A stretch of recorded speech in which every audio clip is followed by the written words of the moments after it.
L'atarax est un antihistaminique H1, à ne pas confondre avec les benzodiazépines, ayant des propriétés anxiolytiques. On l'utilise pour les manifestations mineures de l'anxiété chez l'adulte, la prémédication à l'anesthésie générale, le traitement symptomatique du prurite, chez l'enfant de plus de 6 ans, traitement de deuxième intention des insomnies d'endormissement liées à un état d'hyperéveil, après échec des mesures comportementales seules. L'atarax doit être pris à la dose efficace la plus faible et pendant la durée de traitement la plus courte possible. La posologie minimale de l'atarax est de 25 mg, et ne doit pas dépasser les 100 mg. La dose de 100 mg est souvent utilisée hors AMM pour les insomnies, ou pour la prémédication à l'anesthésie générale. Concernant les contre-indications. Hypersensibilité connue à l'un des constituants du médicament, à l'un de ses métabolites, à un autre dérivé de la pipérazine, à l'aminophiline, ou à l'éthylène-diamine.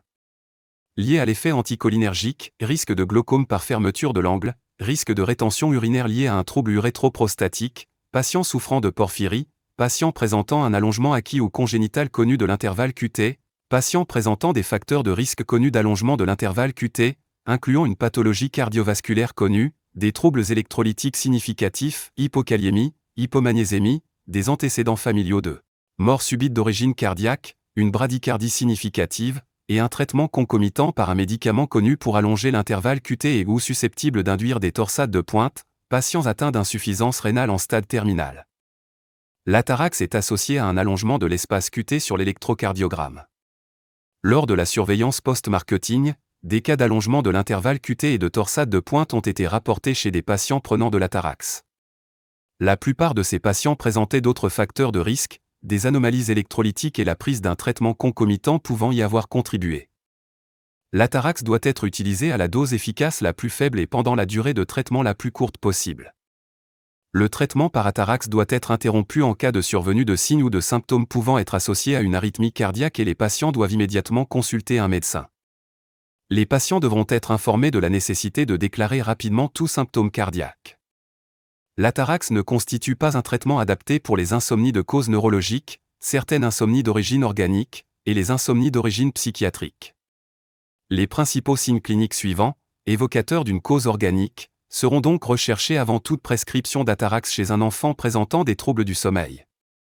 Ronflements sonores, troubles alimentaires, régurgitations anormales, éveil nocturne prolongé, supérieur à 15 minutes, ou éveil apparaissant dès la première partie de la nuit, sommeil agité entre les éveils, pleurs inconsolables, fatigue diurne, sieste inopinée, activité excessive, ou troubles du comportement, retard staturopondéral ou cassure de la courbe de poids, ou examen neurologique ou psychomoteur anormal. Ce médicament doit être utilisé avec prudence. Chez les jeunes enfants, qui sont plus particulièrement sensibles aux effets sur le système nerveux central, notamment convulsions, en cas d'insuffisance hépatique et ou rénale sévère, en raison du risque d'accumulation. Par ailleurs, l'administration d'atarax est déconseillée chez les patients présentant des troubles cognitifs ou un syndrome confusionnel, en raison du risque d'aggravation lié aux propriétés pharmacodynamiques du produit. En raison de ses potentiels effets anticholinergiques, l'atarax doit être utilisé avec prudence chez les patients souffrant de glaucome, de rétention urinaire, de diminution de la motilité gastro-intestinale, de myasthénie grave, ou de démence. Le traitement doit être interrompu au moins 5 jours, 7 jours chez le sujet âgé, avant la réalisation d'un test allergique ou d'un test de provocation bronchique à la métacholine, afin d'éviter un effet sur le résultat du test. Les études effectuées chez l'animal ont mis en évidence un effet tératogène.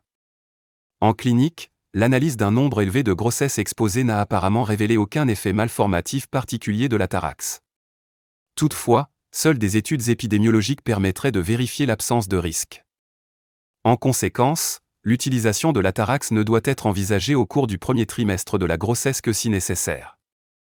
Chez les nouveau-nés dont les mères ont pris de l'atarax en fin de grossesse et ou pendant l'accouchement, les effets suivants ont été observés immédiatement ou quelques heures après la naissance, une hypotonie, des mouvements anormaux comprenant des troubles extrapyramidaux, des mouvements cloniques, une dépression du SNC, des troubles hypoxiques, une rétention urinaire. Concernant les effets secondaires, voici les principaux. Constipation, nausées, vomissements, troubles de l'accommodation, bouche sèche, rétention des urines. Somnolence, et plus rarement, convulsions, mouvements anormaux, tremblements, vertiges, insomnie. Confusion des idées, et plus rarement, excitation, hallucination, désorientation. Tachycardie, baisse de la tension, troubles du rythme cardiaque. Malaise, fièvre, prise de poids. Rougeur cutanée, démangeaisons, et très rarement, réaction cutanée potentiellement grave. Urticaire, et plus rarement, édème de Quincke.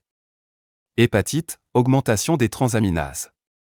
Si vous avez des questions sur ce médicament, parlez-en à votre médecin.